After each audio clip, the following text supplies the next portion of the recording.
আজ বহু বছর পর মায়ের এক বন্ধু আমার বাড়িতে আসবে বলে ঠিক হয়। তো দিনটা ছিল 25শে ডিসেম্বর, বড়দিন। তো আমি আর মামা আগের দিন রাতের বেলায় সব ঠিকঠাক করে নিয়েছিলাম কী, কী রান্না-বান্না হবে আর না হবে। তো পরের দিন ভোর 6:30 নাগাদ বাজে। তখন ঘোর কুয়াশাও ছিল। তো মোটরসাইকেল নিয়ে আমি আর মামা চলে গেছিলাম বাইপাসে মটন আনতে।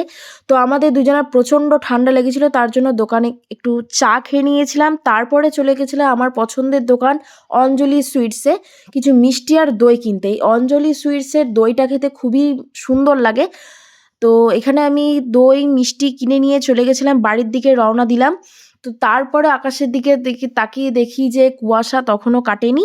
তো বাড়ি ফিরে আমি স্নান টান করে পুজো টুজো করে এখানে কলা সিদ্ধ করতে বসিয়ে দিয়েছি। তারপরে ব্রেকফাস্ট করে নিলাম হচ্ছে ডাল পুরি, ঘুগনি আর স্যালাড। তারপরে এখানে রান্নার তোড়জোড় শুরু হয়ে গেছে। এখানে বসিয়ে দিয়েছি শাক, আর তার পাশাপাশি এখানে টমেটোর চাটনি চলছিল। আর এখানে কিছু কিশমিশ, কাজু আমি ভিজতে দিয়েছি চাটনির জন্য। আর মামার ইচ্ছে ছিল যে আমার হাতের রান্না খাবে। তো আমি সমস্ত রান্নাটাই করেছিলাম।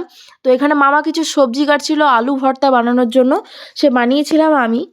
তো এখানে আলু ভর্তার আমি রেসিপি আগের ব্লগে আমি পোস্ট করেছি, তোমরা চেক আউট করে নিতে পারো। তারপর এখানে বসিয়ে দিয়েছে হচ্ছে মটনটা পিসগুলো খুবই সুন্দর ছিল। তারপর এখানে হাসি ঠাট্টা চলছিল, তার একটা ছোট্ট ক্লিপ আমি নিয়েছিলাম। তারপরে বসে গেছিলাম হচ্ছে লাঞ্চ করতে। ভাত, আলু ভর্তা, শাক, মাটন, স্যালাড ছিল, দই ছিল, চাটনি ছিল।